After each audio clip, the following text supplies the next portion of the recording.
ఓం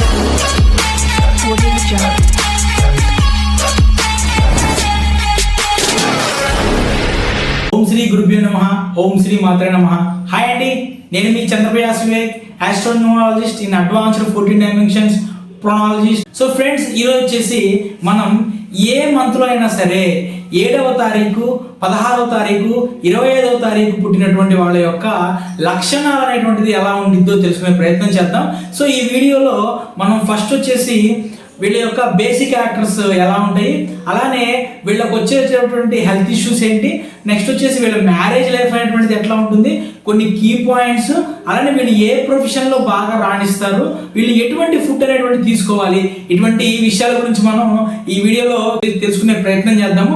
so కాబట్టి video మొత్తం కూడా చూసే ప్రయత్నం చేయండి. సో ముందుగా చూసుకుంటేనంటే మనం ఈ 7వ తారీఖు కానివ్వండి, లేదంటే 16వ తారీఖు, 25వ తారీఖు పుట్టిన వాళ్ళని 7వ నెంబర్ రూలింగ్ లో అంటాం. అంటే వీళ్ళ యొక్క రూలింగ్ నెంబర్ వచ్చేసి 7 అంటాము.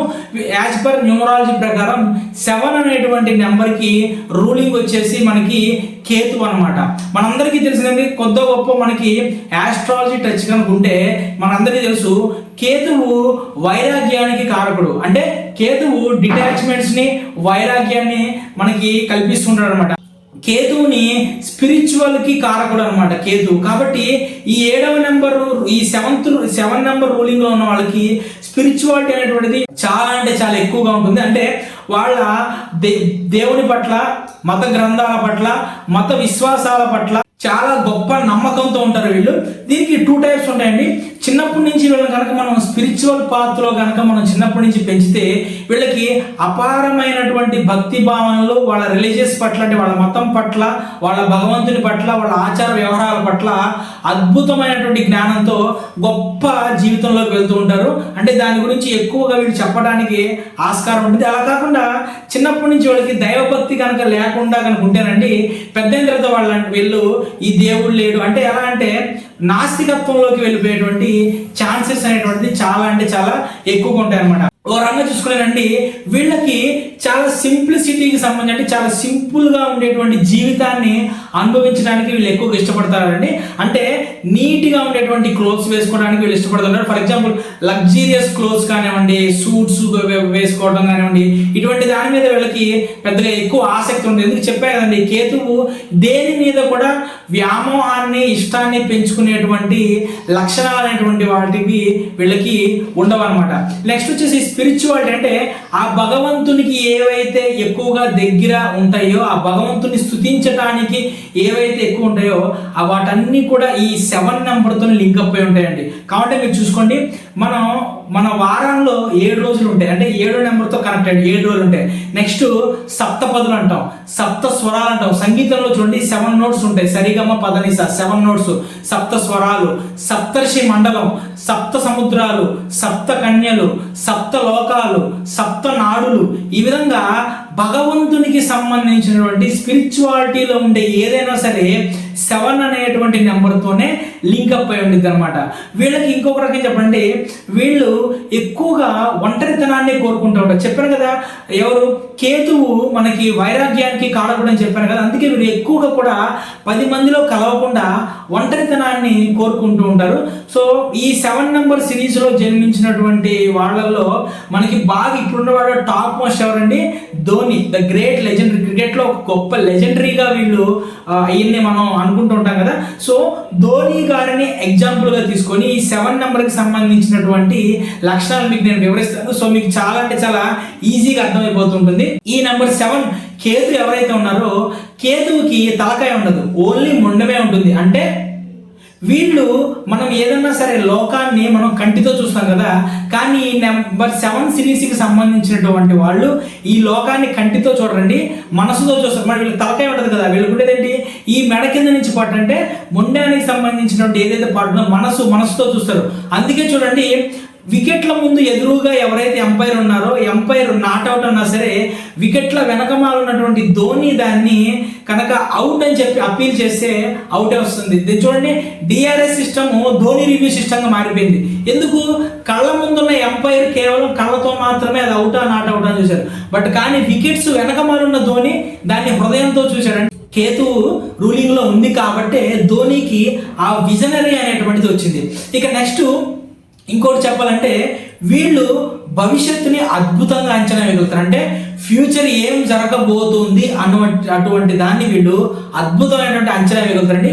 చాలా అంటే చాలా అందరికీ గుర్తుందంటే మనకి T20 మ్యాచ్, ఫస్ట్ T20 మ్యాచ్లో భారత్కి పాకిస్తాన్కి టై జరిగినప్పుడు బాల్ అవుట్ వేసాం కదా, మనకు గుర్తునే ఉంటుంది. సో ఆ బాల్ అవుట్ని ముందలే ధోని గారు ఒక ఇంటర్వ్యూ చెప్తారు, నేను దీన్ని ముందలే ఊహించాను, బాల్ అవుట్ వస్తే ఏంటి అనేటువంటిది దాన్ని ముందలే గ్రహించి 6 బౌలర్స్తో నేను ప్రాక్టీస్ చేశానని చెప్పారు. అంటే ఏ కంట్రీ కూడా ఆలోచించలేదండి, బట్ కానీ ధోని గారు ఆలోచించి బాల్ అవుట్లో 6 ప్రాక్టీస్ చేయించారు కాబట్టి ఆ రోజు ఇండియా పాకిస్తాన్ మ్యాచ్లో ఇండియా గెలవలేదంటే వీళ్ళ యొక్క విజనరీ, వీళ్ళు భవిష్యత్తుని వీళ్ళు అంచనా వేయగలుగుతారు. నెక్స్ట్ ఇంకొకటి ఏంటంటే ఈ 7 సిరీస్లో జన్మించినటువంటి వాళ్ళకి ఏవైతే కళలు వస్తాయో కళలు అనేటువంటివి వీళ్ళకి నిజమయ్యేటువంటి ఛాన్సెస్ చాలా ఎక్కువ ఉంటాయండి. ఫర్ ఎగ్జాంపుల్ వీళ్ళ పక్కింటి వాళ్ళు ఎవరో ఒకళ్ళు చనిపోయాడు అనేటువంటి ఒక కళ వచ్చింది అనుకోండి, నిజంగా కొన్నాళ్ళ తర్వాత ఈ నెంబర్ 7 సిరీస్ వాళ్ళకి ఆ పక్కింటి వాళ్ళు అదే విధంగా చనిపోతారు. వీళ్ళు అప్పుడే చెప్తారు, నాకు అలా కళ వచ్చిందబ్బా, నేను అప్పుడు అలా అనుకున్నాను జరిగిందని. సో ఈ 7 ఏదైతే కేతు ఉన్నాడో వీళ్ళకి భవిష్యత్ అనేటువంటి దాన్ని ముందే చూపించేటువంటి ఆస్కారం అనేటువంటిది ఉంటుందన్నమాట. అలానే మీరు చూడండి, ధోని ఎప్పుడు కూడా మనిషి చాలా సింప్లిసిటీగా ఉంటాడు. దేనికి 7 అనేటువంటి రూలింగ్ కేతువు ప్రతి దాన్ని కూడా వీళ్ళకి సింపుల్గా ఉండేటువంటి దాన్ని సూచిస్తూ ఉంటాడు అనమాట. అలానే ఇంకోటి ఏంటంటేనండి, ఈ నెంబర్ 7 సిరీస్లో 2 టైప్స్ ఉంటాయండి. ఒక టైప్ వచ్చేసి ఫైన్ ఆర్ట్స్ ఏవైతే ఉంటాయో ఫైన్ ఆర్ట్స్ని వీళ్ళు అద్భుతంగా ప్రేమిస్తారండి. అంటే సంగీతము, కళలు, రైటింగ్, పోయమ్స్, స్క్రిప్ట్ రైటింగ్, వీటిలో వీళ్ళకి అద్భుతంగా రాణించే వాళ్ళు ఉంటారండి. ఇంకొక 7 ఏం చేస్తుందంటే వీళ్ళు అసలు కంప్లీట్ దీనికి ఆపోజిట్ అనమాట. ఈ ఫైన్ ఆర్ట్స్ లేవు, ఏం లేవు, ఇదంతా వేస్ట్, టైం వేస్ట్ అనేటువంటి మెంటాలిటీలోకి, ఫుల్ ఆపోజిట్ మెంటాలిటీలోకి వెళ్ళిపోతుంటారు. అలానే 7 సిరీస్లో జన్మించిన వాళ్ళకి మిత్రులు అనేటువంటి వాళ్ళు చాలా తక్కువ మంది ఉంటారు. ఎందుకు? వీళ్ళు ఒంటరిగా ఉండడానికి ఇష్టపడతారు. వీళ్ళు ఎక్కువగా నలుగురితో కలవరు, 10 మందితో కలిసి చేసేటువంటి పనుల్లోకి వీళ్ళు ఎక్కువగా వెళ్ళరు అనమాట. కాబట్టి ఏంటి, వీళ్ళకి మిత్రులు కూడా చాలా అంటే చాలా తక్కువ మంది మిత్రులు ఉంటారు అనమాట. నెక్స్ట్ వచ్చేసి వీళ్ళకి షార్ట్ టెంపర్ అనేటువంటి 7 సిరీస్లో జన్మించిన వాళ్ళకి ఈ షార్ట్ టెంపర్ అనేటువంటి చాలా ఎక్కువగా ఉంటుందండి. సడన్ గా బరస్ట్ అయిపోతుంటారు, ఒక్కొక్కసారి సడన్ గా బరస్ట్ అయిపోతుంటారు అనమాట. ఇంకొక విషయం ఏంటంటే వీళ్ళకి తెలిసిన విషయం గురించి వీళ్ళు గట్టిగా వాదిస్తారు, గట్టిగా మాట్లాడతారు. అదే ఒకవేళ వీళ్ళకి ఏదైనా విషయం తెలియలేదనుకోండి, అసలు ఆ విషయం గురించి వీళ్ళు మాట్లాడరు. అంటే ఒక రకంగా చెప్పండి, మూగమొద్దులాగా సైలెంట్ కూర్చుని, ఇప్పుడు ఆ విషయం గురించి ఎవరైనా ఎక్కడైనా డిబేట్ జరుగుతున్నా సరే ఆ విషయం వీళ్ళకి తెలియదు అనుకోండి, సైలెంట్ కూర్చుంటారు. కానీ దాని గురించి వీళ్ళు ఒక్క మాట అంటే ఒక్క మాట కూడా వీళ్ళు ఎక్స్ట్రా మాట్లాడరు. ఇక నెక్స్ట్ వీళ్ళ యొక్క మెంటల్ స్ట్రెంత్ అనేటువంటిది వీళ్ళ యొక్క ఫిజికల్ స్ట్రెంత్ కంటే కూడా చాలా అంటే చాలా స్ట్రాంగ్ ఉంటుందండి. వీళ్ళ ఇన్స్టిట్యూషన్ పవర్ అనేటువంటిది చాలా అంటే చాలా అద్భుతంగా ఉంటుంది. వీళ్ళు స్టార్టింగ్ లైఫ్ ఎట్లా ఉంటుందంటే మంచి పేట్రియాట్రిక్గా ఉంటారు. అంటే వీళ్ళు ఎట్లా ఉంటారంటే ఒక రకంగా చెప్పాలంటే మంచి తిరుగుబాటు ధోరణిలో ఉంటారు. అంటే ఇది ఎందుకు చేయాలి, ఇది ఇట్లా ఎందుకు చేయాలి, నేను ఇట్లా చేయను, ఇట్లానే చేస్తాను అనేటువంటి మెంటాలిటీలో ఉంటారు అనమాట. బట్ కానీ ఎప్పుడైతే వీళ్ళ లైఫ్ అనేటువంటిది ఏజ్ అనేటువంటిది పెరుగుతూ ఉంటుందో ఈ తిరుగుబాటు ధోరణి అనేటువంటి దాన్ని పక్కన పెట్టేసి లైఫ్ అనేటువంటిది సాదా సీదాగా లీడ్ చేస్తుంటారు. అలానే స్టార్టింగ్లో వీళ్ళకి ఫర్ ఎగ్జాంపుల్ చెప్పాలంటే చెప్పాను కదా, వైరాగ్యం విరక్తి ఉంటుందని చెప్పి. డబ్బు అంటే వీళ్ళకి ఇష్టం లేదనుకోండి, ఫర్ ఎగ్జాంపుల్ డబ్బే ఉందిలే, ఇప్పుడు అది అంత ముఖ్యం కాదులే, దీని గురించి తర్వాత చూసుకుందామని అనుకుంటారు కదా వీళ్ళు. ఇలా స్టార్టింగ్లో అట్లా అనుకుంటుంటారు. బట్ కానీ వీళ్ళ లైఫ్ పెరిగే కొద్దీ కూడా వీళ్ళ యొక్క ఫ్యూచర్ మీద వీళ్ళకి భయం పట్టుకొని, అరే డబ్బు ఇప్పుడు లేకపోతే ఎట్లాగో, డబ్బు ఇప్పుడు సంపాదించుకుందాము అనేటువంటి ఒక మెంటాలిటీలోకి వెళ్ళిపోతున్నారు. అంటే స్టార్టింగ్ ఏదైతే వీళ్ళు ఉంటారో దానికి క్వైట్ ఆపోజిట్లు ఏజ్ పెరిగే కొద్దీ కూడా వీళ్ళు వెళ్ళిపోతూ ఉంటారు అనమాట. దానితోడు పరిస్థితులు ఏవైతే మన సర్కమ్స్టాన్సెస్, సిచ్యువేషన్స్ ఉంటాయో ఆ సిచ్యువేషన్స్ అనేటువంటిది వీళ్ళ మీద చాలా ఎఫెక్ట్ చూపిస్తాయండి. ఆ ఎఫెక్ట్ వల్ల వీళ్ళు ఏంటంటే అద్భుతంగా రాణిస్తారు. అంటే 10 మందిలో గుర్తింపు తెచ్చుకునేటువంటి స్థాయికి వెళ్ళేటువంటి అవకాశాలు, చుట్టుపక్కల ఉన్నటువంటి టీం అనేటువంటిది ఇన్స్పిరేషన్గా నిలిచి కనుక వీళ్ళకి సపోర్ట్ చేస్తే అద్భుతంగా వీళ్ళు రాణిస్తుంటారు అనమాట. నెక్స్ట్ వీళ్ళు ఏదైనా ఒక వీక్ టీంలో కనుక వీళ్ళు వెళ్ళారనుకోండి, ఆ టీంని చాలా స్ట్రాంగ్ చేస్తారు. వీళ్ళు అదర్ ఐడియాస్ ఏవైతే అంటే మిగిలిన వాళ్ళ యొక్క వేరే వాళ్ళ ఐడియాస్ ఏవైతే ఉంటాయో వాళ్ళు వినరండి. వాళ్ళు దాన్ని అంటే ఇది తప్పు అనేటువంటిది చాలా బోల్డ్గా చెప్పేస్తుంటారు. అంటే ఎదుటి వాళ్ళు ఏం చెప్తున్నారు అనేటువంటిది వినరు, వీళ్ళ ధోరణిలోనే వీళ్ళు ఉంటారు. అంటే వీళ్ళ ఐడియాలజీ, వీళ్ళ ఐడియాస్ ఏవైతే ఉంటాయో వీళ్ళు వాటిని ధైర్యంగా కూడా 10 మంది ముందు వీళ్ళు ముక్కుసూటిగా కూడా వీళ్ళు చెప్పేయగలుగుతారండి. వీళ్ళు ఎదుటి వాళ్ళని అస్సలు ఫాలో అవ్వరండి. వీళ్ళ కేవలం వీళ్ళ మెంటాలిటీ, వీళ్ళ ఐడియాలజీ ఏదైతే ఉందో దాన్నే వీళ్ళు ఫాలో అవుతూ ఉంటారు. వీళ్ళ ఐడియాలజీ, వీళ్ళ యొక్క వర్క్ ఇదంతా చూసుకొని మిగిలిన వాళ్ళు కూడా వీళ్ళని గుడ్డిగా ఫాలో అయిపోతారండి. సో ఫాలోవర్స్ వీళ్ళకి చాలా అంటే చాలా ఎక్కువ మంది ఉంటారన్నమాట. అలానే ఒకవేళ వీళ్ళ యొక్క డెస్టినీ అనేటువంటిది 7 కనుక అయి ఉంటే కనుకండి, వీళ్ళ డెస్టినీ కనుక 7 అయితే వీళ్ళు అన్ని విషయాలను వదిలేసి మొత్తం ఏదైతే ఉందో సడన్గా వదిలేసి సడన్గా వీళ్ళు రాజకీయాల్లోకి జంప్ అయిపోతూ ఉంటారనమాట. వీళ్ళు జీవితంలో కనుకండి ఖచ్చితంగా రాణించాలి అంటే కనుక వీళ్ళ స్వార్థాన్ని వదిలేసి, అంటే 10 మందికి వీళ్ళు సపోర్ట్ చేసినప్పుడు, 10 మందికి వీళ్ళు సర్వీస్ చేసినప్పుడు మాత్రమే వీళ్ళు గ్రేట్గా సక్సెస్ అవుతారు. అప్పుడు మాత్రమే వీళ్ళ నేమ్, ఫేమ్ అనేటువంటిది విపరీతంగా అన్ని డైరెక్షన్లోకి స్ప్రెడ్ అయింది. ఎప్పుడు కూడా వీళ్ళ స్వార్థం గురించి చూసుకుంటే అప్పుడే వీళ్ళ పతనం అనేటువంటిది స్టార్ట్ అయిందండి. అలానే వీళ్ళు జీవితంలో రాణించాలి అంటే వీళ్ళు ఎప్పుడు కూడా ప్రతి దాని వీళ్ళు ఎంత గివప్ ఇచ్చేస్తే, అంటే వీళ్ళు ఎంత గివప్ ఇచ్చేస్తే అంత గొప్ప స్థాయికి వెళ్తారు. అంటే ఫర్ ఎగ్జాంపుల్ డబ్బు ఉందనుకోండి, డబ్బు మీద వ్యామోహంతో వీళ్ళు ఎప్పుడు కూడా డబ్బు సంపాదించకూడదు. ఈ డబ్బు మీద వ్యామోహం లేకుండానే ఆ పని నువ్వు చెయ్యి, కర్మ భగవంతుడు ఇస్తాడు అనేటువంటి ఫీలింగ్లో కనుక వీళ్ళు వర్క్ చేయడం మొదలు పెడితే ఎంత గొప్ప స్థాయికి వెళ్తారంటే వాళ్ళ స్థాయిని అందుకోవడం అనేటువంటిది ఎవరి వల్ల కాదు, వాళ్ళ సక్సెస్ను కూడా ఎవరు ఊహించలేరు అనమాట. ఇక నెక్స్ట్ ఇప్పుడు వీళ్ళకి సంబంధించినటువంటి ఎటువంటి వ్యాధులు వస్తాయి అనేటువంటిది మనం చూసుకుంటే కనుక కేతువు లంగ్స్కి సంబంధించినటువంటి రూలింగ్ చేస్తాడండి. అంటే రెస్పిరేటరీ సిస్టము, రెస్పిరేటరీ ఆర్గాన్కి సంబంధించినటువంటి వ్యాధులు అనేటువంటిది వీళ్ళకి వచ్చేటువంటి అవకాశం ఉంటుంది. అంటే శ్వాసకోశ సంబంధమైనటువంటి వ్యాధులు, చలికాలంలో ఇబ్బంది పడేటువంటివి, సైనస్, మైగ్రేన్ లాంటివి, ఉబ్బసము, ఆయాసం లాంటివి ఎక్కువగా వచ్చేటువంటి అవకాశం ఉంటుంది. అలానే వీళ్ళు మలబద్ధకం అంటే కాన్స్టిపేషన్తో కూడా వీళ్ళు ఎక్కువగా బాధపడుతుంటారండి. రెమటిజంతో సఫర్ అవుతూ ఉంటారు. దానికి సంబంధించినటువంటి మరికొన్ని వ్యాధులతో కూడా వీళ్ళు ఇబ్బంది పడేటువంటి అవకాశం ఉంటుందండి. వీళ్ళ స్కిన్ అనేటువంటిది చాలా సెన్సిటివ్గా ఉంటుంది. అలానే వీళ్ళు స్కిన్కి సంబంధించినటువంటి అలర్జీస్ కూడా ఎక్కువగా వీళ్ళు ఫేస్ చేసి ఉంటారు.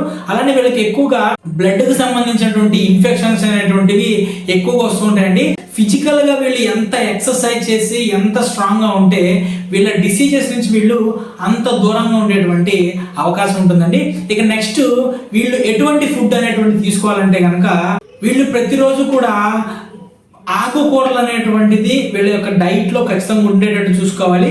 అలానే కూరగాయలు ఏది గ్రీన్ కలర్ వెజిటేబుల్స్ అనేటువంటిది ఎక్కువగా ఉండేటట్టు వీళ్ళు చూసుకోవాలి.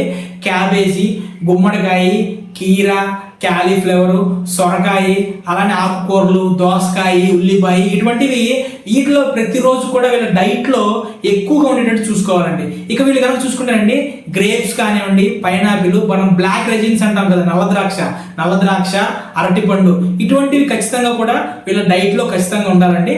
ఎందుకంటే వీళ్ళది సెన్సిటివ్ డైజెషన్ అండి. అంటే వీళ్ళకి స్ట్రాంగెస్ట్ డైజెషన్ అనేటువంటిది ఉండదు. కాబట్టి వీళ్ళు ఖచ్చితంగా కూడా బాగా ఫ్రైడ్ ఐటమ్స్, ఆయిల్ ఐటమ్స్, బాగా మసాలాలు ఏవైతే ఉంటాయో వాటికి వీళ్ళు దూరంగా ఉండి లైట్ ఫుడ్ అనేటువంటిది తీసుకుంటున్నప్పుడు మాత్రమే వీళ్ళ ఆరోగ్యం అనేటువంటిది చాలా మంచిగా ఉండి ఆరోగ్యంగా ఉండేటువంటి అవకాశం ఉంటుందండి. ఇక వీళ్ళ ప్రొఫెషన్ కనుక మనం తీసుకుంటే నేను ఇందాక చెప్పాను కదా, కేతువు స్పిరిచువాలిటీకి కారణం అనమాట. కాబట్టి వీళ్ళు మంచి వేదాంతులుగా మంచిగా రాణిస్తారు. అలానే వీళ్ళు యాస్ట్రాలజిస్టులుగా, న్యూమరాలజిస్టులుగా, యంత్ర మంత్ర తంత్ర శాస్త్రాల్లో అద్భుతంగా రాణిస్తారండి. మీరు మీ ఊళ్ళో ఉన్నటువంటి వేదాంతుల్ని కానివ్వండి, యాస్ట్రాలజిస్ట్ని, మంచి పేరు పొందిన న్యూమరాలజిస్ట్ని, యంత్రగాడిని, తంత్రగాడిని వీళ్ళని చూడండి. లేదంటే యోగా టీచర్స్ని వీళ్ళని చూడండి. వీళ్ళకు అయితే 7 రూలింగ్లో ఉంటుంది, లేదంటే 7 డెస్టినీలో ఉంటుంది, లేదంటే 3 రూలింగ్ కానీ 3 డెస్టినీ కానీ ఉంటుందండి. వీళ్ళు మాత్రమే ఇటువంటి శాస్త్రాల్లో అద్భుతంగా రాణిస్తుంటారు. వీళ్ళు యోగాలో కూడా అంటే అకల్ట్ సైన్సెస్లో కూడా వీళ్ళు చాలా ఎక్కువగా రాణిస్తుంటారండి. అలానే ఎక్స్పోర్ట్ ఇంపోర్ట్ త్రూ సీ ద్వారా ఏదైతే ఎక్స్పోర్ట్ ఇంపోర్ట్ చేస్తారో దాంట్లో కూడా వీళ్ళు చాలా అద్భుతంగా రాణిస్తుంటారు. అలానే బుక్ పబ్లికేషన్స్, బుక్ రైటింగ్లో వీటిలో కూడా వీళ్ళు ఎక్కువగా రాణిస్తుంటారండి. టీవీ రేడియోస్కి సంబంధించి ఎలక్ట్రానిక్ షాపులు ఏవైతే ఉంటాయో వాటిలో కూడా వీళ్ళు ఎక్కువగా మనకి రాణిస్తూ ఉంటారు. ఇక నెక్స్ట్ సినీ ఇండస్ట్రీలో కనుక చూసుకుంటారండి, వీళ్ళల్లో చాలా మంది చూస్తుంటే మనం చాలా సెవెన్ సిరీస్లో వాళ్ళు చాలా మంది చూస్తే కనుక డైరెక్షన్ డిపార్ట్మెంటు, రైటింగ్ డిపార్ట్మెంటు అంటే స్క్రిప్ట్ రైటర్స్గా, స్టోరీ రైటర్స్గా, నెక్స్ట్ ఏదైతే గేయకారులుగా వీళ్ళకి అద్భుతమైనటువంటి రాణింపు అనేటువంటిది ఉంటుందండి. అలానే ఫోటోగ్రఫీ, మ్యూజిక్లో కూడా వీళ్ళు మంచిగా రాణించేటువంటి అవకాశం ఉంటుంది. మీరు చూసుకుంటే హాలీవుడ్ స్టార్స్ ఎవరైతే ఉన్నారో, ఎవరైతే ఈ సినీ ఇండస్ట్రీ ద్వారా హాలీవుడ్లో ఎక్కువ డబ్బు సంపాదించారో వాళ్ళలో చాలా మంది ఈ 7 సిరీస్కి సంబంధించిన వాళ్ళు ఉంటారండి. ఇక వీళ్ళ యొక్క ఫ్యామిలీ లైఫ్ అనేటువంటిది మనం చూసుకుంటే కనుక చెప్తున్నా చూడండి, లక్షలో తీసుకోండి, లక్షలో ఒకళ్ళకు కూడా 7 సిరీస్లో జన్మించిన వాళ్ళకి ఫ్యామిలీ లైఫ్ అనేటువంటి సక్రమంగా ఉండదండి. అయితే వాళ్ళ వైఫ్తో డిస్టర్బ్ అయి ఉంటారు, లేదంటే వైఫ్ అయితే కనుక వాళ్ళ హస్బెండ్తో డిస్టర్బ్ అయ్యింది అనమాట. దేనికండి? రూలింగ్ కేతు అంటే వీళ్ళకి ఎట్లా ఉంటుందంటే వైరాగ్యకరమైనటువంటి జీవితం, విరక్తికరమైనటువంటి జీవితం, డిటాచ్మెంట్స్ అంటే ఈ జీవితం ఎందుకు నాకు, అంటే ఈ సంసారం ఎందుకు, లేదంటే ఈ ఫ్యామిలీ ఏంటి, ఈ విధంగా ఈ 7 సిరీస్లో జన్మించిన వాళ్ళకి చాలా మందికి కూడా వీళ్ళు కుటుంబంతో దూరంగా ఉండేటువంటి సిచ్యువేషన్స్ అనేటువంటిది చాలా ఎక్కువగా వస్తాయండి. కుటుంబం మీద అంత ఎక్కువ ప్రేమ, వ్యామోహం, ఆప్యాయత అనేటువంటిది వీళ్ళకి అంత ఎక్కువ ఉండదు, చాలా తక్కువ ఉంటాయి. కాబట్టి ఈ నెంబర్ 7 సిరీస్కు సంబంధించినటువంటి వాళ్ళ యొక్క లైఫ్లో ఈ ఫ్యామిలీకి సంబంధించిన డిస్టర్బెన్సెస్ కానివ్వండి, ఫ్యామిలీకి సంబంధించిన ప్రాబ్లమ్స్ అనేటువంటిది ఎక్కువగా ఉంటాయండి. చాలామంది లేడీస్లో నేను చూసింది ఏంటంటే కనుక ఈ నెంబర్ 7 సిరీస్లో జన్మించిన వాళ్ళకి ఎవరికైనా సరే వీళ్ళ స్టేటస్ కంటే కూడా వీళ్ళ హస్బెండ్ స్టేటస్ అనేటువంటిది ఎక్కువగా ఉన్న వాళ్ళని వీళ్ళు మ్యారేజ్ చేసుకున్నారండి. ఇక ఈ నెంబర్ 7 సిరీస్లో జన్మించిన వాళ్ళది కనుక చూసుకుంటే మనం ప్రముఖులు కనుక చూసుకుంటే, నేను ఆల్రెడీ చెప్పాను కదా, వీళ్ళు సైన్స్ అండ్ రీసెర్చ్లో చాలా అద్భుతమైనటువంటి ప్రతిభా పాఠ వాళ్ళు ప్రదర్శిస్తూ ఉంటారు. మీరు ఈ ప్రపంచంలో ఎక్కడైనా చూడండి, సైన్స్ అండ్ టెక్నాలజీలో ఏదైనా ఒక కొత్త టెక్నాలజీ కానీ ఏదైనా ఒక కొత్త ఆవిష్కరణ కానీ తీసుకొచ్చారంటే వాళ్ళ డేట్ ఆఫ్ బర్త్లో కనీసం 7 నెంబర్ అన్న ఉంటుంది, లేదంటే 7 రూలింగ్ కానీ 7 డెస్టినీ కానీ ఉంటుందండి. అంటే ఈ 7 అనేటువంటిది సైన్స్ అండ్ టెక్నాలజీ మీద, ఇన్నోవేషన్ మీద అంత మంచి ఎఫర్ట్ అనేటువంటి చూపించింది. కాబట్టి మేడం క్యూరీ గారు ఎవరైతే ఉన్నారో 2 నోబెల్ ప్రైజ్లు అండి, ఒకటి కెమిస్ట్రీలో నోబెల్ ప్రైజ్ వచ్చింది ఆమెకి, అలానే ఫిజిక్స్లో నోబెల్ ప్రైజ్ వచ్చింది ఆమెకి. మేడం క్యూరీ గారు విల్బర్ట్ రైట్ ఎవరైతే ఉన్నారో విమానాన్ని కనిపెట్టడంలో రైట్ బ్రదర్స్లో ఒక పర్సన్ అనమాట. ఆయన వీళ్ళిద్దరూ కూడా సైన్స్లో రాణించిన వాళ్ళలో ఒక ప్రముఖులు అనమాట. ఇక మంచి గేయకారులు అని చెప్పాను కదా, అంటే మంచి కవిత్వం ఇలా చెప్పాను కదా, దాంట్లో ప్రముఖులు మన రవీంద్రనాథ్ ఠాగూర్ గారు కూడా 7 సిరీస్కి. సైన్స్లోనే మళ్ళీ చూసుకుంటే అందరికీ చెప్పగానే మనకి గ్రావిటీ అని చెప్పగానే గుర్తొచ్చేది న్యూటన్ కూడా ఈ 7 సిరీస్కి సంబంధించినటువంటి వ్యక్తేనండి. సో చార్లీ చాప్లిన్ గారు, నేను ఆల్రెడీ చెప్పాను ఇందాక, పరిస్థితులు, సిచ్యువేషన్స్ అనేటువంటివి వీళ్ళ మీద కనుక విపరీతమైన బ్యాడ్ ఎఫెక్ట్ కనుక చూపిస్తే వీళ్ళు జీవితంలో సక్సెస్ సాధించడంలో వీళ్ళని ఎవరు ఆపలేరని చెప్పాను కదా. చార్లీ చాప్లిన్ గారి లైఫ్ హిస్టరీ చదవండి. వాళ్ళ తల్లి ఎవరైతే ఉన్నారో స్టేజ్ మీదకి వెళ్తే అవమానపడుతుంటే వాళ్ళ తల్లి ఆమె రోల్ ప్లే చేయలేక అందరూ నవ్వుతుంటే అప్పటికప్పుడు ఆయన ఒక కమెడియన్గా స్టేజ్ మీదకి వెళ్ళి స్పాంటేనియస్గా కామెడీ చేసి ఆయన ఒక మంచి స్టేజ్కి వెళ్ళారు. అక్కడి నుంచి ఆయన ఒక మంచి కమెడియన్గా, ప్రపంచవ్యాప్తంగా గొప్ప కమెడియన్గా పేరు అనేటువంటిది సాధించారు. సో ఇదనమాట. నెక్స్ట్ వచ్చేసి వీళ్ళు చెప్పారు కదా ఇందాక, మూవీ దాంట్లో కూడా వీళ్ళు బాగా రాణిస్తారని చెప్పి హాలీవుడ్లో ఒక అతి గొప్ప నటి, అందగత్తి అని చెప్పాలంటే మడోనా గారు అంటారు. మడోనా గారు కూడా ఈ 7 సిరీస్కి సంబంధించినటువంటి వ్యక్తులే. వాటిలో అద్భుతంగా రాణిస్తారని చెప్పారు కదండి. పికాసో ఎవరైతే ఉన్నారో, పికాసో 7 సిరీస్కి సంబంధించినటువంటి వ్యక్తులే.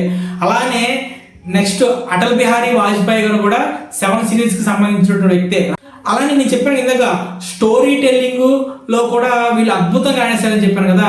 మన లజ్జా నవల రాసిన తస్లిమా నస్రీం గారు, వీరు కూడా 7 సిరీస్ కి సంబంధించినటువంటి వ్యక్తే. ఇక అందరికీ తెలుసు లెజెండరీ MS ధోని గారు కూడా ఈ 7 సిరీస్ కి సంబంధించినటువంటి వ్యక్తే. సో ఫ్రెండ్స్, ఇది 7 సిరీస్ కి సంబంధించినటువంటి వ్యక్తుల యొక్క కామన్ ఫ్యాక్టర్స్, వాళ్ళు ఎలా ఉంటారు, వాళ్ళు ఏ ఫుడ్ తీసుకోవాలి, ఇదంతా కూడా నేను నాకు తెలిసిన విషయాలు, నేను ఇన్నాళ్ళు రీసెర్చ్ చేసిన విషయాలు కూడా తెలియజేసే ప్రయత్నం చేశాను. సో ఈ వీడియో కనుక మీకు నచ్చితే దయచేసి వీడియోని లైక్ చేసి షేర్ చేసే ప్రయత్నం చేయండి. Thank you.